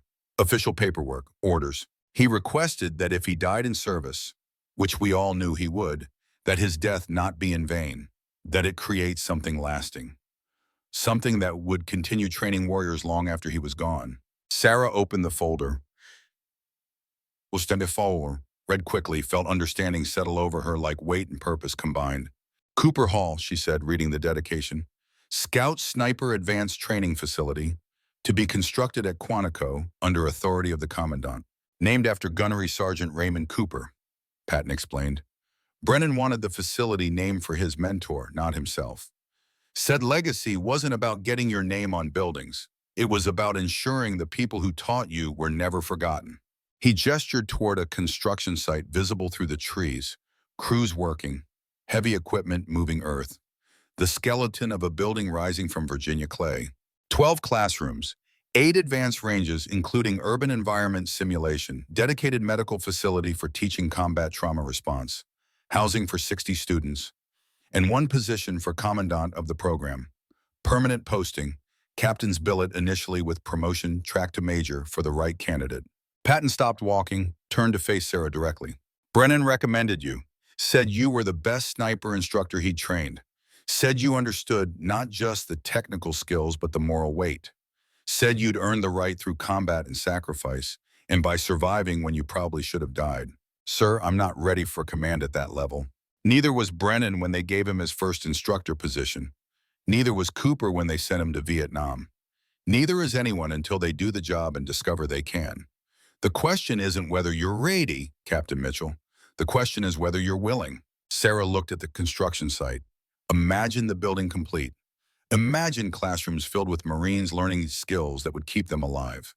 Imagined herself standing where Brennan had stood, teaching what he'd taught, ensuring his knowledge didn't die with him. When do I start? She asked. Patton smiled. Yesterday would have been preferable, but this morning will suffice. Your first class begins in 8 weeks, 30 students, handpicked from across all branches, the best of the best. Your job is to make them better, to teach them what Brennan taught you, to ensure what he died protecting survives. He pulled out one more document, transfer orders. Effective immediately, you're relieved of all other duties. Your sole responsibility is building this program into something that outlasts all of us, something that saves American lives for decades after we're dead. Can you do that? Sarah thought of Brennan dying in the desert, of Kozlov's last words about brothers and love and debts paid in blood, of Raymond Cooper bleeding out in Vietnam while making promises about daughters and pride, of all the warriors who'd sacrificed themselves so that others could learn, could survive, could continue the mission. Yes, sir, she said, I can do that. Outstanding. Dismissed, Captain. You have work to do. 8 weeks later, Cooper Hall stood complete against the Virginia sky. Red brick and glass, modern but respectful of the tradition. The kind of building that announced serious purpose without arrogance. Above the main entrance, brass letters spelled out words that would greet every student who entered. Cooper Hall Scout Sniper Advanced Training dedicated to Gunnery Sergeant Raymond Cooper and all who teach warriors to come home. The dedication ceremony drew hundreds. Senior officers, enlisted personnel, families of fallen Marines. Media covering what the Pentagon was calling the most significant advancement in sniper training since Vietnam. Sarah stood at the podium in dress blues, looking out at faces that represented every era of American military service. Gray-haired veterans from Vietnam, middle-aged warriors from Desert Storm and Somalia, young Marines from Iraq and Afghanistan and Syria, all of them connected by the common thread of having learned from someone who'd learned from someone who'd learned from someone stretching back through generations of sacrifice. Gunnery Sergeant Raymond Cooper never met me, Sarah began, her voice carrying across the assembled crowd. He died in Vietnam 15 years before I was born, but he taught me anyway, through Colonel Brennan, through Master Sergeant Ray Cooper Jr., through everyone who carries forward what he knew. She paused, letting the words settle. That's what this building represents. Not brick and glass, not ranges and classrooms, but the idea that teaching doesn't end with death. That knowledge survives if we choose to pass it forward. That the best way to honor the dead is to ensure their lessons keep saving lives long after they're gone. An elderly woman in the front row dabbed at her eyes with a handkerchief. Cooper's widow, 86 years old. She'd waited 56 years to see her husband's sacrifice recognized. 56 years to know his death had meaning. 56 years to understand that he hadn't died alone in the jungle, but had lived on through everyone he'd influenced. Colonel Brennan died 6 months ago in Mexico, Sarah continued. He was 81 years old, dying of cancer. He could have stayed home, could have spent his final months in comfort, but he chose differently. He chose to die teaching, to die protecting, to die ensuring that warriors continued because he was willing to pay the price to keep that tradition unbroken. She looked at the building behind her. This facility will train 600 snipers every year. Those 600 will deploy across the world. They'll save American lives, protect American interests, come home to American families. And they'll do it because two men they never met, Raymond Cooper and James Brennan, cared enough to teach and to sacrifice so that future generations would be ready when violence came calling.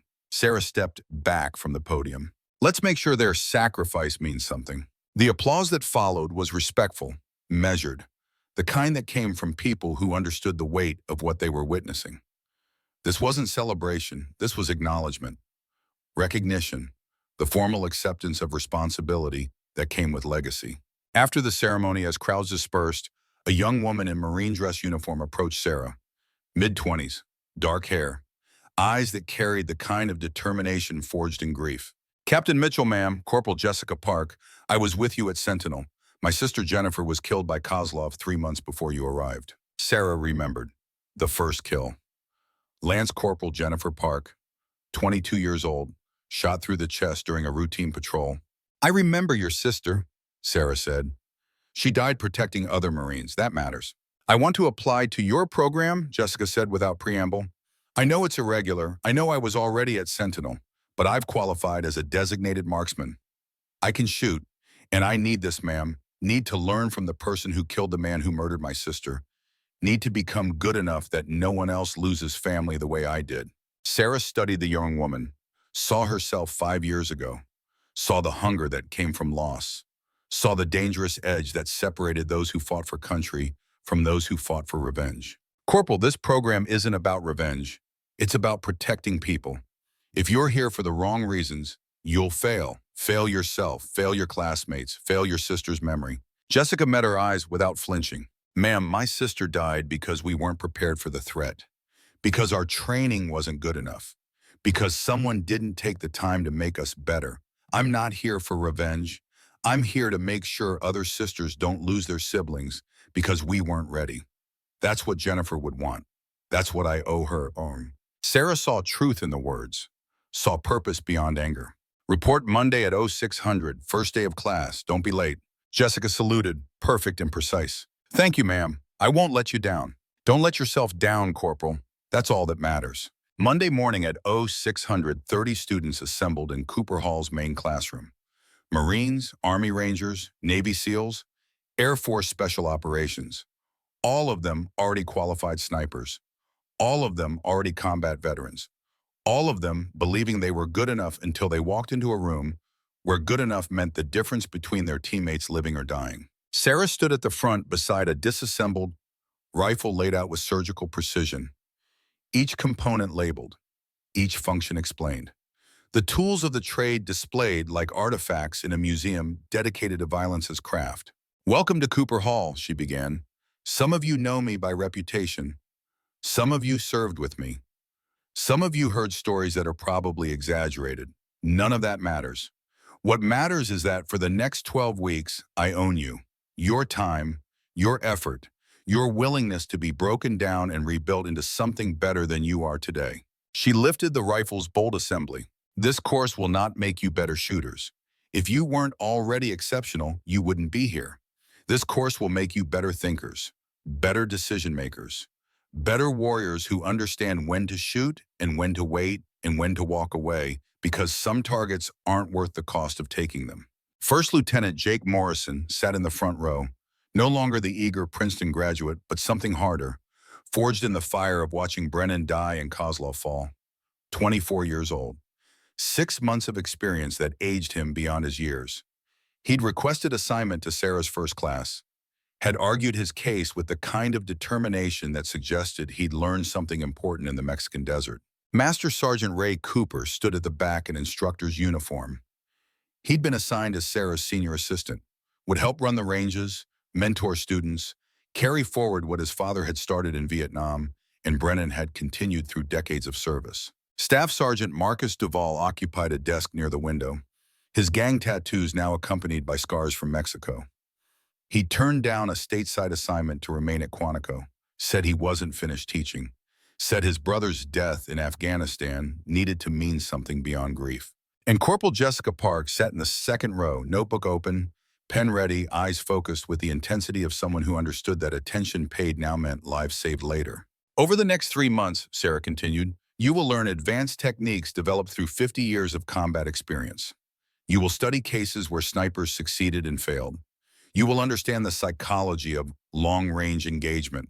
You will master skills that most marksmen never achieve because most marksmen don't have access to the concentrated knowledge this facility represents. She reassembled the rifle with practiced efficiency.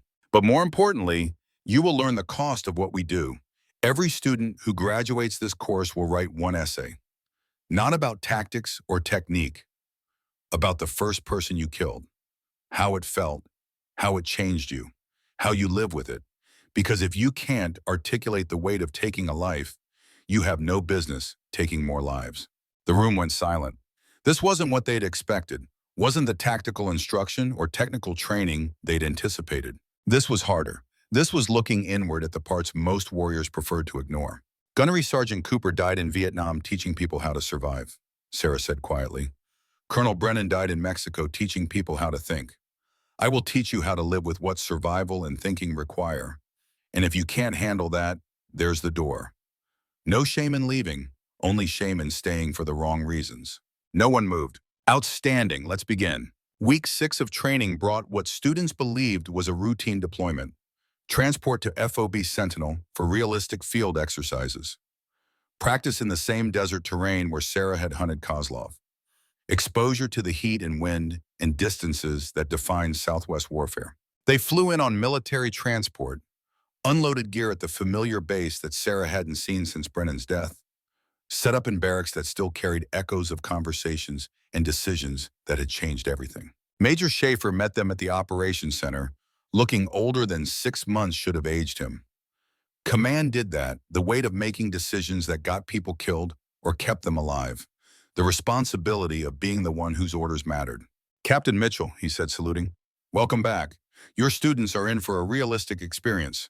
We've arranged opposing force units to simulate cartel activity, blank ammunition, paintball markers for verification. Full spectrum training environment, Ed. Sarah nodded, reviewing the exercise parameters.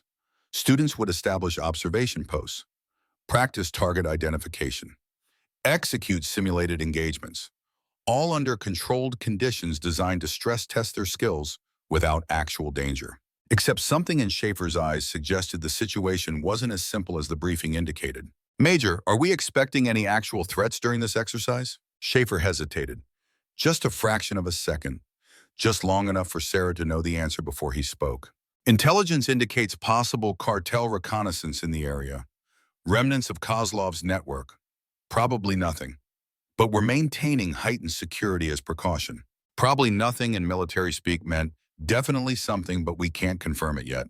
Sarah gathered her students that evening after they'd settled into quarters. Change of plans, she said. This exercise just became real-world observation. Intelligence suggests possible hostile activity. We will maintain full security protocols, live ammunition, combat readiness. Treat everything as potential threat until confirmed otherwise. Jake Morrison looked confused. Ma'am, I thought this was training. Lieutenant, the best training is when you don't know if it's training or real until after it's over. That's when you learn whether your discipline holds, whether your judgment works, whether you're actually ready for what war requires. Jessica Park raised her hand. Captain, if this is real, shouldn't we have more support? Full combat deployment? We have exactly the support we need, Corporal. 30 trained snipers, experienced leadership, superior position.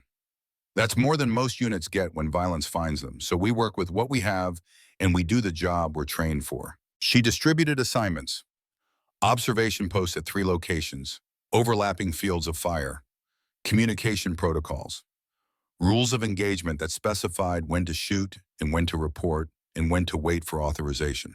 Remember what you've learned, Sarah said. Patience, discipline, judgment. Those 3 things will keep you alive and keep your teammates alive. Questions? Duvall spoke from the back. Captain, are we expecting the same kind of professional opposition you faced with Kozlov? I don't know, Staff Sergeant. That's what we're here to find out, which is why we treat every shadow as potential threat, every movement as possible enemy, every moment as the one where we prove whether the training worked. They deployed before dawn, 3 teams, 10 students each, instructors distributed among them. Sarah took the northern position with Morrison, Park, and 7 others. Cooper commanded the eastern observation post. Duvall held the southern approach. By sunrise, they were in position, invisible among rocks and scrub, watching kilometers of desert through optics that turned distance into intimate detail. Hours passed. Heat rose. Mirage effects made observation difficult. Students learned quickly that real operations meant boredom punctuated by moments of intensity where everything happened too fast to think, only react. 1,200 hours. Jessica Park, spotting with thermal optics, reported movement. Contact, 800 meters northwest. 3 individuals, armed, moving toward the border fence. Sarah brought her scope to bear. Confirmed. 3 men with rifles. Professional movement. Tactical spacing, not civilians, not random.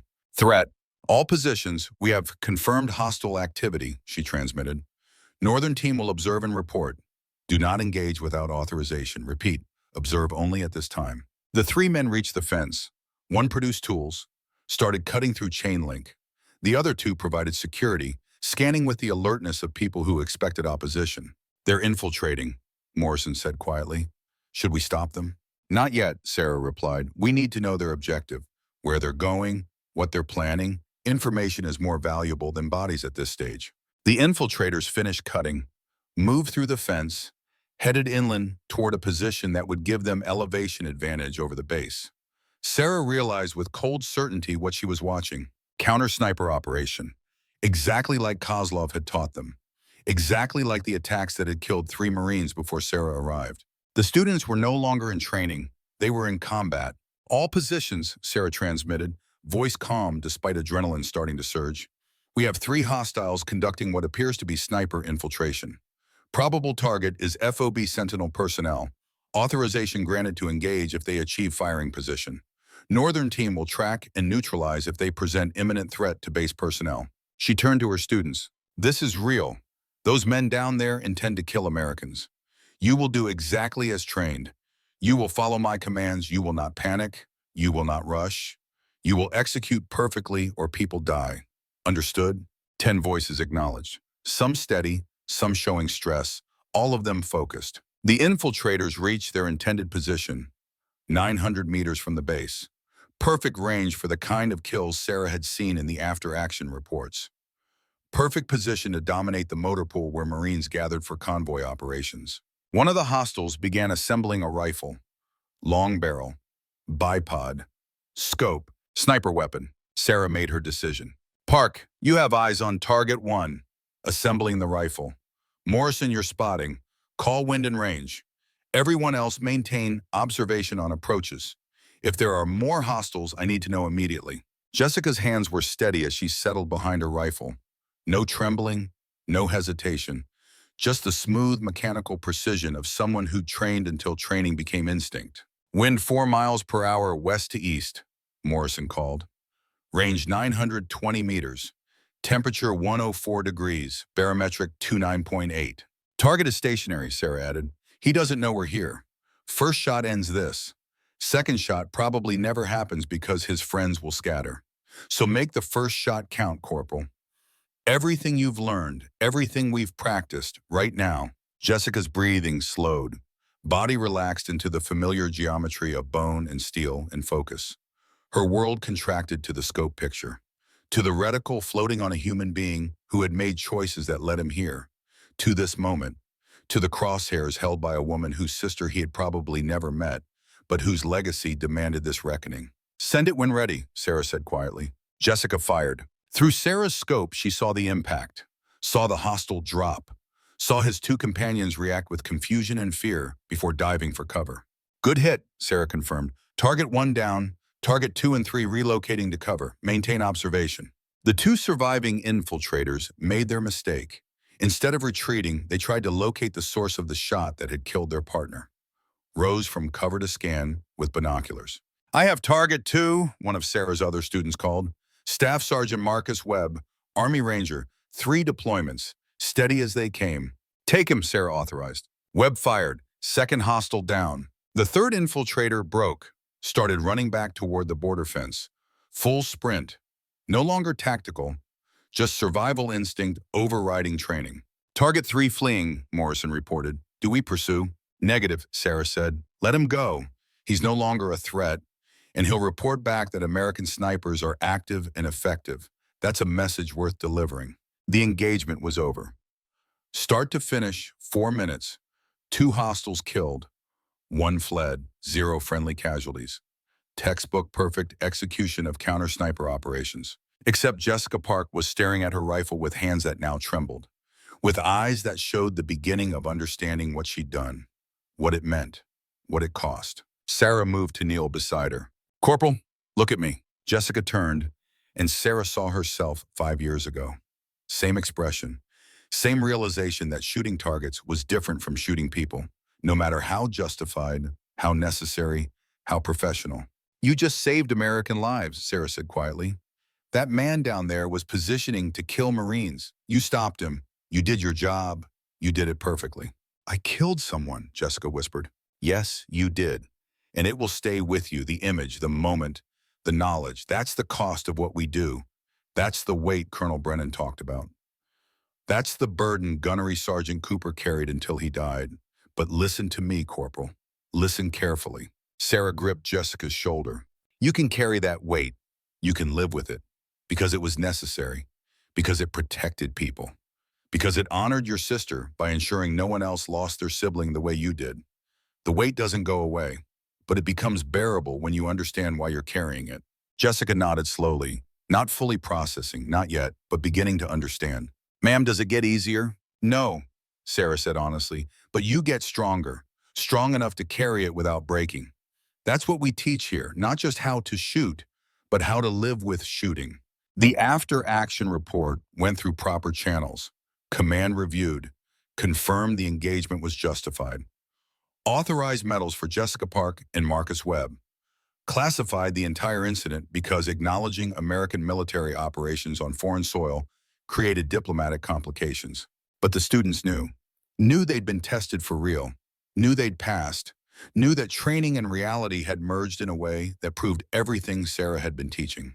2 weeks later, graduation ceremony at Cooper Hall brought families and senior officers and media coverage of the first class to complete the most advanced sniper training program in American military history. 28 students graduated. 2 had failed. 1 couldn't handle the physical demands. The other couldn't articulate the moral weight, couldn't write the required essay, couldn't face what taking a life meant for his soul. Sarah stood at the podium watching the graduates receive their certificates. Watched families embrace warriors who were better now, more capable, more deadly, but also more thoughtful about when and why to employ that capability. Lieutenant Jake Morrison received his certificate with the bearing of someone who'd earned wisdom through witnessing sacrifice. He'd been assigned as assistant instructor for the next class, would help Sarah train the next generation, would carry forward what Brennan had taught through their shared experience in the Mexican desert. Jessica Park crossed the stage with her family watching. Her parents, younger brother, all of them aware now that Jessica carried her sister's legacy forward, not through revenge, but through excellence, through commitment to ensuring others didn't lose what they'd lost. When the ceremony concluded, General Patton approached Sarah. Captain Mitchell, outstanding work. First class graduated with higher marks than any sniper training program has ever achieved. Student performance and real-world engagement proved the program's effectiveness beyond doubt. The Commandant is impressed. The Pentagon is impressed. Most importantly, the students are ready. He handed her a small box. Effective immediately, you're promoted to major. Congratulations, you've earned it. Sarah opened the box. Gold oak leaves, the rank insignia that separated company grade from field grade officers, the symbol of increased responsibility and authority. Sir, I'm honored, but I'm not sure I deserve. Colonel Brennan thought you did. That's good enough for me. Wear them well, Major Mitchell. Continue his work. Build this program into something that outlasts all of us. After the crowds dispersed, after families left with their warriors, after the base settled into evening quiet, Sarah drove to Arlington National Cemetery, parked in the section reserved for Medal of Honor recipients, walked through rows of white marble until she found the stone she was looking for. Colonel James Brennan, United States Marine Corps, 1943-2024, Medal of Honor, Teacher of Warriors. Someone had placed flowers recently.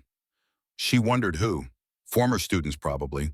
People Brennan had trained who remembered, who carried forward what he'd taught, who understood that teaching didn't end with death if the lesson survived. Sarah stood at attention, rendered a salute that no one would see, but that mattered anyway because some gestures transcended observation. Sir, first class graduated today.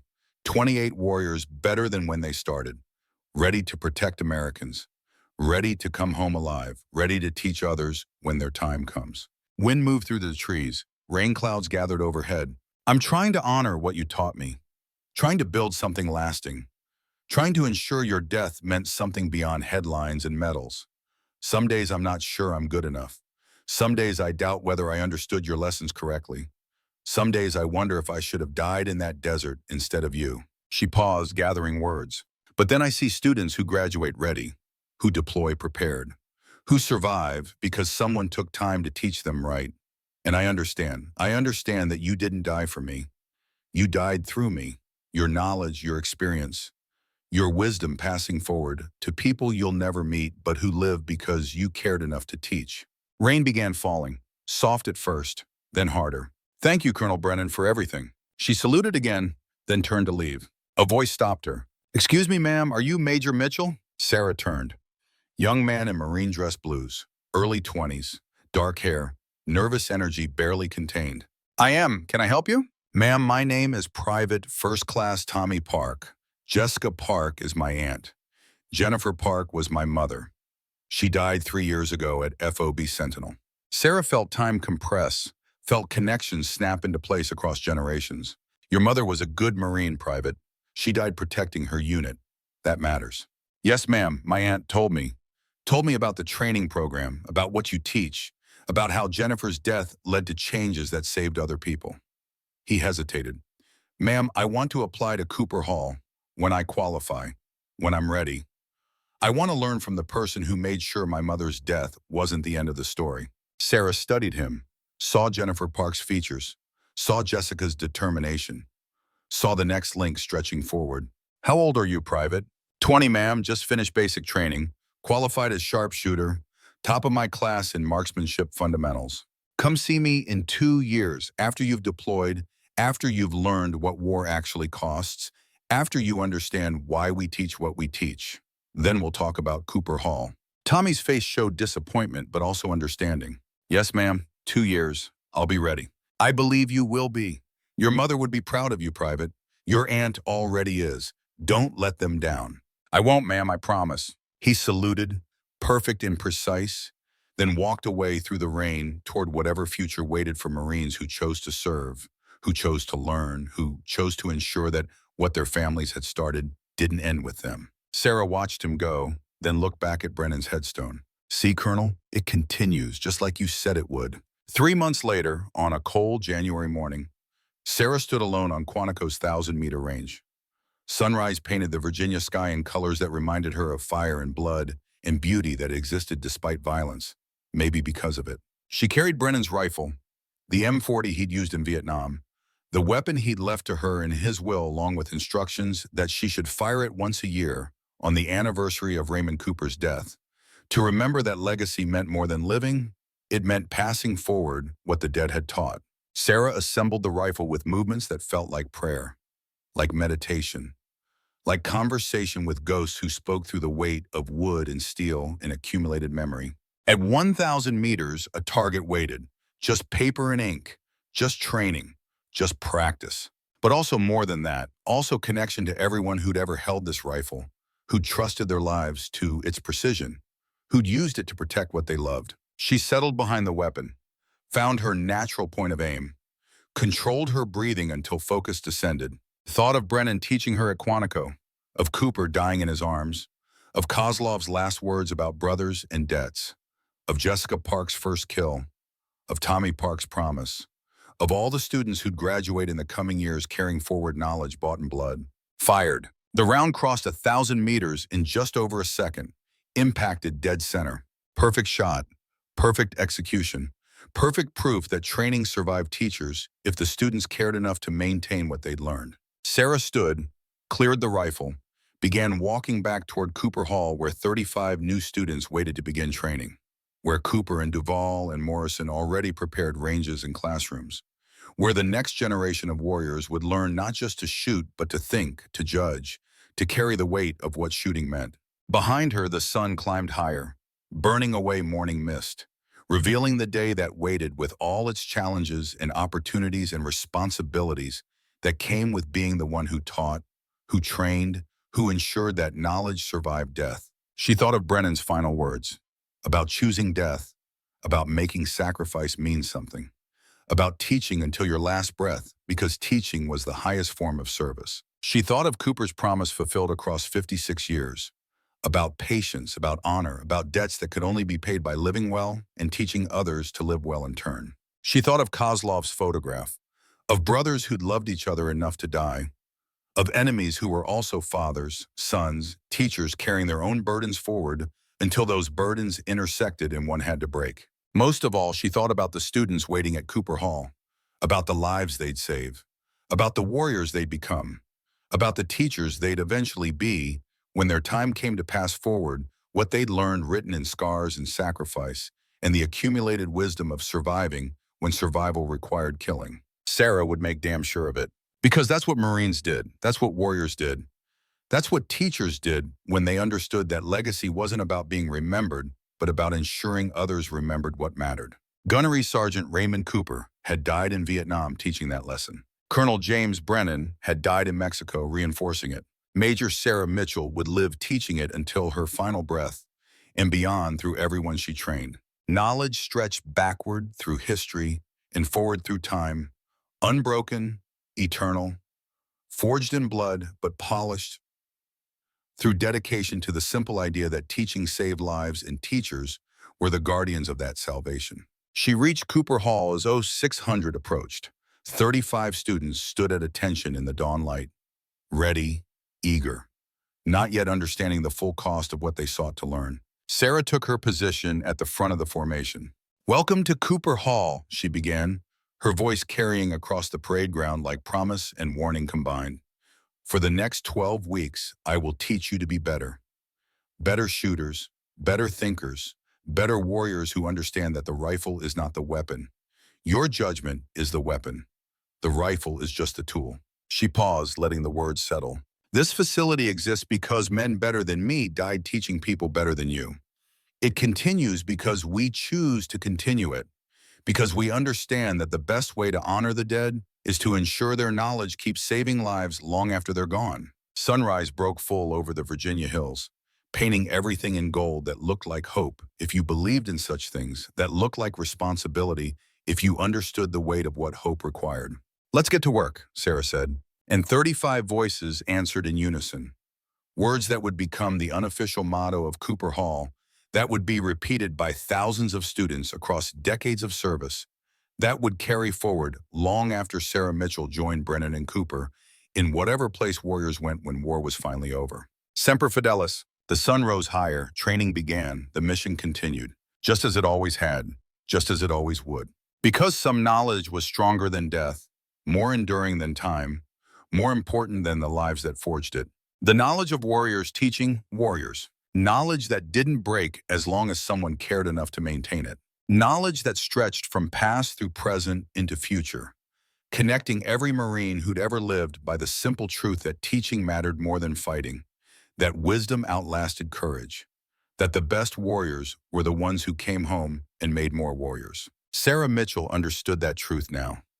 Understood it in her bones, in her scars, in the weight she carried from everyone she'd killed and everyone who'd died teaching her how to live with killing. She would carry that weight until her final day, would teach others to carry it too, would ensure that when her time came, knowledge remained unbroken because she'd done her job the way Brennan had done his, the way Cooper had done his, the way every instructor who'd ever cared enough to sacrifice themselves for their students had done theirs. Legacy wasn't glory.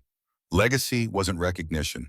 Legacy wasn't monuments or medals or posthumous honors. Legacy was knowledge surviving death because teachers cared enough to pass it forward before they died. Legacy was warriors coming home because someone taught them right. Legacy was the understanding that what you teach matters more than what you accomplish. Major Sarah Mitchell would make damn sure that understanding endured. She would teach until her final breath, and through everyone she trained, she would teach long after.